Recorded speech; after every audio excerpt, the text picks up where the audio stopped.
What's going on, everybody? Welcome to today's FlexRx episode. It is episode 19. We've been doing these every week for about, almost 5 months. So it is great to be on here. Let's get today's topic going. We're going live on Instagram. Today's topic is one that I'm very excited about because I see so often that people struggle in fitness because they don't have the motivation. They keep falling off. They can't stay motivated. And so today's topic is going to be tackling, do we need motivation, or also can we develop systems to help us not need to rely on motivation? So today's topic for today is going to be motivation is bullshit. Create systems so you don't need it. So how can we make these systems so we don't have to rely on how motivated we feel today, how much we care and are excited to exercise or work out or eat better? Because 9 times out of 10, left to our own devices, we are taking the brownies over the broccoli, I'd say at least 9 out of 10 times, if we're just left to our own devices. So for today's topic, we're going to tackle, what are some systems to increase our likelihood, our surface area of success? So, or our surface area for luck. So we're going to get into this. So motivation is BS. Create systems instead so you won't need it. So the first system that I want you guys to think about. So if you want to lose body fat, you keep falling off because you lack that motivation, or the motivation just kind of ends up going away. So the first thing is to remember, if you don't buy it, you don't eat it. Transformation and nutrition all starts at the grocery store. If it's not in your pantry, if it's not in your fridge, you don't eat it. And a lot of people say, oh, if it's in the house, I can't help but to eat it. Who put it in the house? I'm a big fan of Extreme Ownership. I think it's a great book, but it's kind of like, all right, like how did this thing that ended up in our mouth, end up in our hand, end up in the bowl, end up in the pantry? And how did it end up in the pantry? Because you bought it at some point. Yes, we have families, and some of us may have, little kids running around that, maybe they have some fruit snacks, or maybe they want some, Dino Nuggies, and you're like, all right, of course, if they're in the freezer, I got to have some Dino Nuggies too. Which isn't not a challenge. It's not necessarily true. You could just not eat the Dino Nuggies, but we want to make those systems, just make this stuff more easy to adhere to. We want to set ourselves up for as many fail-safes as possible. So the first one is just to remember and empower yourself that if you don't buy it, it's not going to be eaten. If you don't have it in your house, you're not going to consume it. So you win the game at the grocery store. Win the game at the grocery store. So plan ahead for what you want to buy. I'm kind of that person, and my mom would always spend $50 extra when I went to the grocery store with her. I was a husky young lad. I liked my sweets. I liked my chips. I liked my candies. And so me and my mom were walking down. I'm like, oh, those Dino Nuggies look good. Mom, can we get those?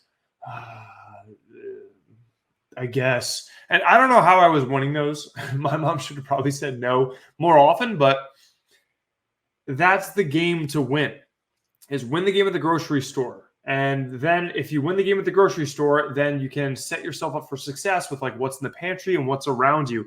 And that is what's going to be eaten. So I put also in my notes, you can only eat what you buy.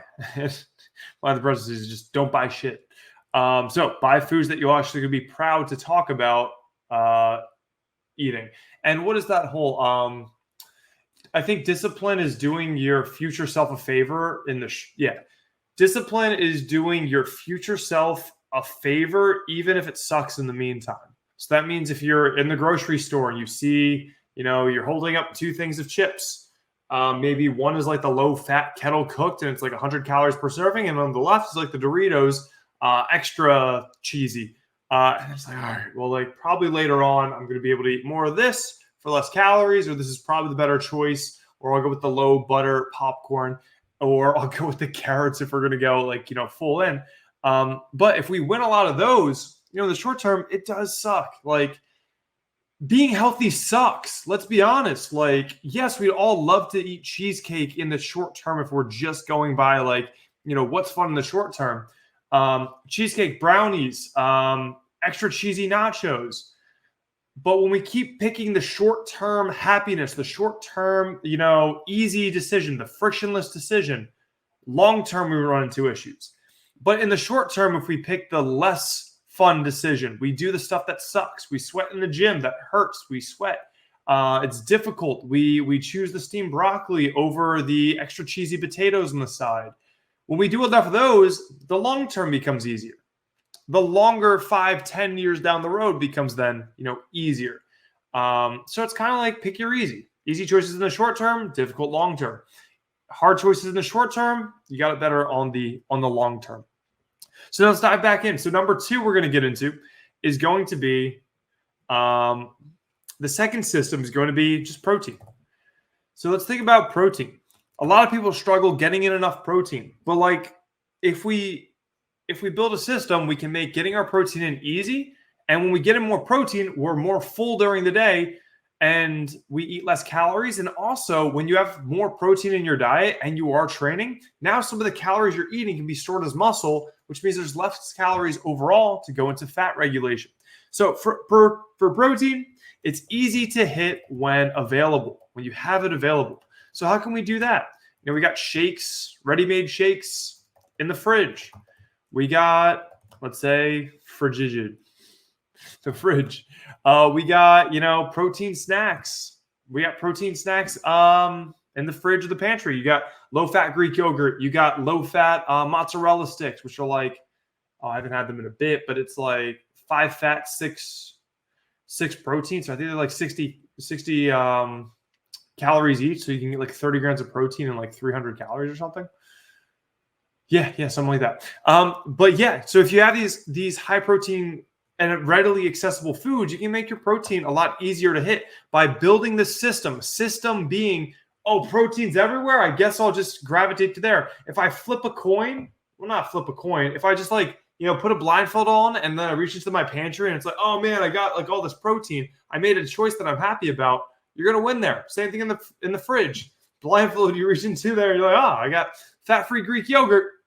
It's going to be harder for you to not hit your protein, harder for you to be starved and hungry to where you rebound, and more you're increasing your likelihood for success from having a system, which is just keeping protein stocked and loaded, baby. And this is my favorite, meal prep in bulk. And so I do this, I don't want to say on a routine basis. I am by far not perfect, but I guess it's been kind of weekly recently. So last week I got a smoker for some in my patio. I got a smoker, and all it pretty much is a glorified oven. It's a glorified oven, but it makes food taste smoky. But I'll just prep up a bunch of lean meat on that. I think I did 8 steaks the other week that were all lean steaks, and now it's like, okay, if I have literally like 8 pounds of steak. If I have a pound a day, that's going to be 100 grams of protein. Easy. My fats and carbs are low, and I can just do other things. It's in the fridge. My protein is going to be hit. I did this this weekend. I did 4.5 pounds of chicken breast. I just finished that today. And now I know I should have done a little bit more. But I can just reach into the fridge if I'm hungry, and I can just like grab literally like a handful of cubed up chicken breast. And now, okay, my protein is going to be hit, and I have a small meal that I'm happy about, rather than just having a bunch of bread, a peanut butter sandwich, etc., where I could stack up a lot of calories versus a bunch of chips. So that's something I'm pretty excited about. So meal prep it in bulk. That can be chicken breast. That could be pork tenderloin. That could be a tofu steak. But if you have it readily accessible, it's already cooked, it's already ready to go, it's in your fridge, you just take it out and eat it, you're good. You can also do, if you really want to, if you're balling, you can just have a meal prep company do it. I think they do like $15 per pound of like chicken breast. You spend like $75 and you got protein for the week. You got like 100 grams of protein per day. It's like $15 a pound, $15 for 100 grams of protein. And let's be really real. Yeah, I think that's my next thing. But it will be coming up. But let's be really real. How much does it cost to go out for fast food nowadays? Like Chipotle, what is it? Like $13 a bowl? And then if you get guac or extra meat, you're at like $20, $25. Just get the protein from a meal prep company or a meal prep meal. Okay, number 3, going out to eat. So let's build a system here. Have go-to spots. Go-to orders at go-to spots. If you're always going somewhere new, if you're always going to the newest hole in the wall, if you're always going to a fast food spot, and you're just going to pick what you want in that moment, you're setting yourself up for failure, because decision fatigue is a real thing. If we're making all these decisions during the day, we always have to come up with something on the spot. One, you're stressed. Two is we tend to not come up with the best decisions in the short term. So, example here. You go to a restaurant, you go to Cheesecake Factory, you never looked at the menu before, and then you walk past the cheesecake section, you're like, whoa, those look delicious. You look at the menu and you see like 2,000 calorie bowls of pasta, and you're like, ooh, these sound really good. And then you don't even look at the Skinnylicious menu. You got, 2,000 calories of pasta, you got an appetizer, you got a Coke, and you got or a margarita, and then you got a 1,500 calorie piece of cheesecake. And so math it up, it's going to be, 4,000 plus calories. Now, that's usually when we're thinking in the short term, like what is going to taste the best right now? Totally fair to have that perspective. We're always trying to optimize, our ROI per calorie. So we still want our food to taste good. But if you prep beforehand and you thought this is what I do. I'll look at the menu ahead of time. I'll see what the calorie kind of options are. I see the Skinnylicious menu for Cheesecake Factory. I know that all these meals have 600 calories or less. I'll pick 2 of those for 1,200 calories and that's going to be like 80 grams of protein. And then maybe I'll add like an appetizer for like 400 calories. Now I'm at 1,600 calories, 100 grams of protein. And I pretty much am also having 3 things there. Now I made my selection with my long-term goals in mind, rather than just thinking of my short-term goals, have something delicious. But when I'm able to make that decision outside of the environment or on a speedy decision, I make a better decision. So make your decisions ahead of time when you have your long-term goals in mind. So when it comes to this, I'm talking about this when it comes out to, going out to eat and having go-to spots. For me, I'll just run you through some options. Because let's be honest, if you go out to eat, you don't need to get the Whopper and fries. You don't need the Big Mac and fries, or the KFC fill-up bucket, or the Taco Bell, 3-piece combo for 2,000 calories. We don't need those things. Of course, they're delicious and we can. However, if we're looking to lose body fat, we need a calorie deficit. We got to be calorie conscious. So here are some of my go-to spots. Popeyes, they have blackened chicken tenders. You can get those. Also, Buffalo Wild Wings has naked tenders. So you could get those. Keeps calories very low. Chipotle, I just said that it's not like $15 a bowl, but you can still get, lean protein. You can get a reasonable kind of calorie target and still get a good amount of protein in there. There are places that you can think of that it can be your go-tos where you just have a regular, option. When I go to Popeyes, I'm gonna get the blackened tenders. If there's one thing you take away from this video, go get those. They're phenomenal. They are a little bit pricier, but they're phenomenal. If you go to Taco Bell, we just said you can get like a quesadilla and XYZ and like 2,000 calories, or you get like 4 or 5 fresco tacos. You get 5 chicken fresco tacos, which is pico de gallo instead of the cheese and sour cream. And you can get that with chicken, and you'll come out of there for like 50 grams of protein, 700 calories. So there are options. They don't always have to be more expensive too when they are healthier, but there are options. You can find these go-tos. That are actually going to be helpful. And you can DM me FFG on Instagram, and I will send you my fast food guide.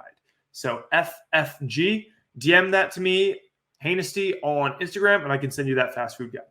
But going out to eat, go-to orders at go-to spots. Just have a Rolodex. So have like a short selection of like 2 to 5 places where you have a good meal. Polo Loco, I think you can get like the chicken breast or something there. You can just have that short list and then just go frequent the places where you get a good, meal that you're happy about that helps you move towards your goals. Subway. Subway's on my list. Subway, you can get like double protein 6-inch. Sweet onion teriyaki. It's amazing. Or just go for the footlong. And so that's got phenomenal macros. I love Subway. I think it's underrated. So I wrote in my notes, do you really need the Big Mac and fries when you're going out to eat? If you're telling me that getting healthy is your priority and you come back with the Big Mac and fries, I would like to know what's next door. Like what other fast food places are next door? Granted, McDonald's, like they got rid of their grilled chicken sandwich, so it's pretty sad. But like, what's next door? What are the other options? What's equidistant from, house to there? I think there are better options than, the fries as a side or et cetera, et cetera. So just being really real. And this is somebody who I eat fast food, not too atypical. Like when I'm on the go, I don't mind stopping somewhere and getting something to, eat. Number 4, lunches at work. If this is a challenge for you to just find a healthy lunch at work, I mean, 1, look at number 3, going out to eat, just have those go-to orders at go-to spots. You can have a healthy Subway meal. You can do a Salad Works if those still exist. You can do, the black and tenders at Popeyes. And then also what you can do is get meal prep. And as I said earlier, let's be really real. Like these tend to be like $10 to $15, and they're going to have 40 to 50 grams of protein, be calorie, efficient. When you go out for a lunch to fast food, like it's kind of in 2024, your meal's going to be $15 to $25 anyway. Like might as well have it by design, have it with some vegetables, have it with some protein. Like you can do like a meal prep kind of delivery service and have those, bring it, heat it and eat it and bring that to work. And that also takes the decision-making out of it. You already made the decision from like morning, you just grab something out, or like when you do your order, they can even make the order for you and just take it to work, put it in a lunch baggie, and you're solid. You're set. You're going to get 50 grams of protein and you're going to be in a good spot. So lunch is at work. Otherwise, if you're going out to eat, just have some go-to orders at go-to spots. Another thing this does is when you have the meal prep is you save time because you don't have to cook all your meals. You also get to increase time. So at work, you don't have to leave the building. Maybe you can take that half hour or that hour back to be more productive. Depends on like what your work situation is, but that could make you, or I don't know, maybe if you work in sales, like then you can just bang out another sales call. But that's 4. So lunches at work. If that's a challenge, you have a lot of meals out and stuff, then a meal prep could be useful, or just having some standard places that are your go-tos that work for you. Number 5, schedule everything. This is a system in case that you feel that you don't have the time to train. A lot of people just don't have the time to train. We're working more than ever right now in America. People working 40, 50, 60-hour work weeks. And we're slacking on sleep. But let's just assume everyone's getting 8 hours of sleep. So that's 56 hours a week of sleep because we're all perfect sleepers. So 56 hours. Let's say everybody's working. Let's say we're all busy, 60-hour work weeks. So it's 116 hours. And then, let's say everyone's got an hour commute, 5 days a week. So that's going to be 5 hours. So what are we at? 123. We still got 45 hours, 168 hours in a week. So we still have 45 hours to get some training in. And this has been really useful for me. I try to schedule every minute of my day now. Try to schedule every minute because I want to see how I'm spending that time. If I'm saying that I need to study for dadhood, for fatherhood, and I'm not like putting in blocks of like 30 minutes of reading like a baby book or something, then like, am I doing everything I can to be good at that task? And if I say that it's a priority of mine right now to read books and I'm not putting that into my calendar, I'm lying. It's not a priority because I'm not allocating my time to it. I'm not making it a sure thing. So with that being said, schedule everything. Because if you never feel like you want to go to the gym, so gym specifically, if you never feel like going to the gym, do you feel like going to every appointment on your calendar? Probably not. Do you feel like... this is just also assuming that you use a calendar to some degree, and a lot of people don't. I'd probably say the majority of people don't, and I'd say like that's the biggest game changer in my life is just like seeing that calendar down. I used to have the written calendars, but now Google Calendar, it's almost always up on this screen. I got 3 screens. Look at every minute of how you're spending your days, your commutes, your work day, dinner time with the loved ones. And like, let's see how much, if we're a family man, like how much time are we allocating to our family and that quality time? If we say like, hey, training means everything to me right now and getting healthy, where can I fit in 4 hours of training during the week? Okay, I can't do it Monday through Friday. Okay, Saturday and Sunday, I'm for sure getting into badass sessions. I'm going to get upper and lower. I'm going to make it roll with like 2 sessions a week. Or I get 2 big sessions over the weekend, Saturday and Sunday, and I get 2 30-minute sessions, let's go Wednesday and Thursday, and I'm just going to make the most with that 4 or 5 hours a week. Totally, better than nothing. And you can get this, you can block this into your calendar. You can see really, do I actually lack that time? Or like, if you really want awakening, check your screen time. And I'm like, this is kind of a mirror. So I'm talking to a camera and that's coming right back at me. Like, what is my screen time? Because there are things that I want to allocate more time to. And I know that I am just ripping minutes, just scrolling social media. So in terms of like, you never feel like certain things, if you have an appointment with yourself, when it gets into a calendar, it becomes a non-negotiable, or it becomes harder to not do because you can see it, it's already scheduled, and it already makes sense. It's, again, making a decision when you're thinking of your long-term goals. The next thing is going to be number 5. We're still on this one. Yeah. You'll find time if you look at all 168 hours. If anything, you'll see the opportunity cost. Mark Andrew, I know you just said I'm finding it hard to squeeze training into my schedule though. Totally. And there are some jobs where you got 4 12s you got to work. So 48 hours and like there's really not much time when you're actually like sleeping. However, sometimes we can use some WD-40. Sometimes we can use some KY jelly, and sometimes we can lubricate the process. And so sometimes what it looks like is, what's the gym on the way to work? Because now we don't have a 15-minute commute to the gym because it's on the way. How do I go straight from work to the gym, not make it an extra commute, or not even giving yourself the time to, I got to go home, I got to eat a meal, and then I got to get my clothes on, then go to the gym, then come back and shower. That then becomes what could have been a 45-minute, detour, now becomes an hour and a half because we settle down and we get back up. I'll be honest with you guys. And there's a realization I had talking to, shout out to Brandon, head coach Brandon in HFP. We were talking about it, and I was just saying, I am burning minutes in my days when I go train. I train 5 a.m. to 7 a.m. And then when I allow myself to get home, have a little snack, maybe settle into a work block for an hour or two, and then go run. I see myself like I'm getting changed, putting my shoes on, doing my sunblock, having my snack, walking around. And I'm like, I just burned 30 minutes that did not have to happen. If I train, do my lift, and go right over to a track and just all my stuff is in my car, I can't dilly-dally. Because that 15 to 20 minutes that I just dilly-dallied away, as we said here, that can be very, quote-unquote, expensive. Or like, I feel that. So sometimes it's just like reducing these little time costs, because it's often not the big time costs we have. It's those little things that eat away. That 5 minutes, 10 minutes between meetings. That stopping at home real quick to, go to the bathroom, have a snack, drink a Monster, and then tie my shoes. And then, I'm going to talk to Nicole. And yes, I love my wife. She's great. And I would love to sit and talk. But sometimes the doing needs doing. And if we think about, the days of Achilles, rest in peace, his heel, or his Achilles tendon.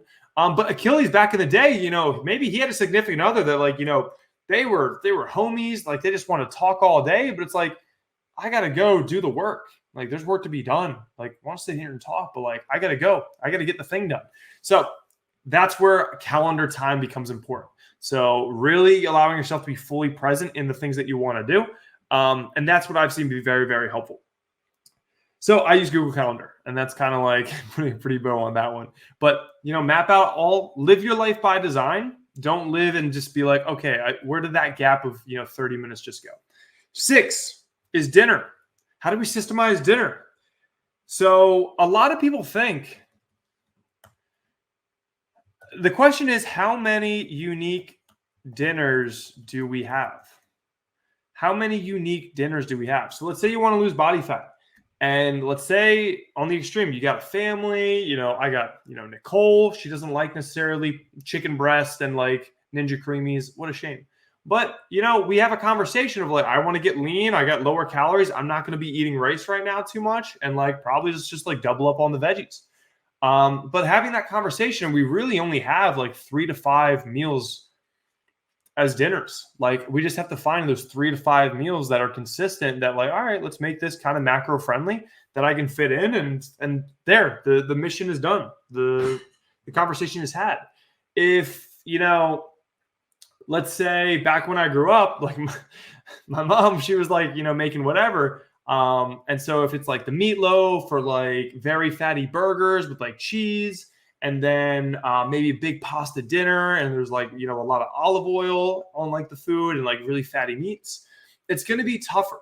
But if, I talk to mom, like, hey, can we do the pasta, but then can we do some like lean chicken on the side too? And I can like, mix and match a little bit, or I'll make mine on the side and kind of mix it in. And those conversations can often like help us systemize the dinners. All you got to find is, 3 to 5 meals that you can keep consistent, just like on going out to eat. You find 3 to 5 restaurants where you got, good choices at that you feel good and confident about, then you can probably roll those for months on end. You don't trying new things is cool, but like in a lifetime of like dinners you cook at home, like how many new and unique dinners are there going to be? Or you can just make those new and unique dinners. Like, the added challenge would be like, all right, how do we make this high protein, low calorie density? So also find your go-tos. Kind of like I would say when it comes to systems, is you're finding your go-tos. You're making good decisions easy. If you just got a list of 5 and they're all good choices, you're always going to win. If you got protein all over your house, it's like hard to not get protein. If you got veggies, melons, berries, it's going to be hard to not get those in. Number 7, late night snacking. If you struggle with late night snacking, it's often what you're snacking on. So if you snack on chips, or you're snacking on like, chocolates, and then you're kind of like not happy about the snacking habits where those calories are adding up, and it's like, man, I crush it up until 8 p.m., but then I snacked too much and I end up over consuming calories and knocks me out of my deficit. It's frustrating, but then it's like, okay, what are we snacking on? How did this food get into my hands? This food that got into my mouth, how to get into my hands, how to get into my bowl, how to get into the pantry, and it usually got there from the grocery store. So then just change what you buy at the grocery store, change those snacks, change what you make readily available to you. That could be helpful, because we loop all the way back to number 1, win the game in the grocery store. So what you put around you is what's going to be consumed. And so late night snacking, stop buying what you snack on, start buying something you want to snack on. Start tracking the snack ahead of time so it's accounted for. Snacking isn't quote unquote bad. I'll have some I'll have some white cheddar rice cakes, 300 calories worth. I'll have a whole sleeve, but I already tracked it into my day, and it's like, all right, I'm chilling, and it's a part of the game. Or like I just set aside 100 calories and I'll have like 9 ounces of carrots. I like carrots, but it's harder to set aside 600 to 700 calories of chips. You can do it, but there's some give and take to sustaining a calorie deficit and ensuring that we're losing fat, gaining muscle, or also maintaining a healthy body composition. There's going to be pros and cons. There's trade-offs everywhere. So we want to just make, kind of when it comes back to this whole thing, is educated decisions. Decisions and life by design.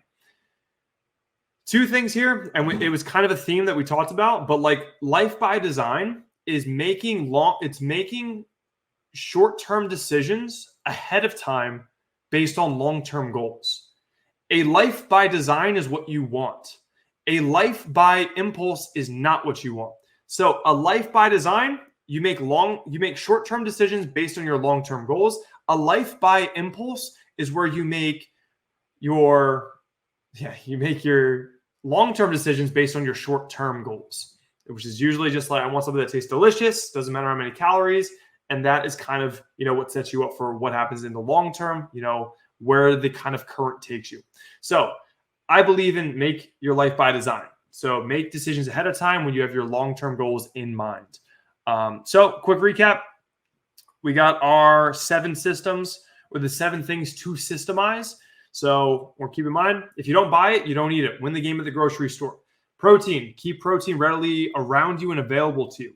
3, when you go out to eat, get go-to orders at go-to spots that are macro-friendly.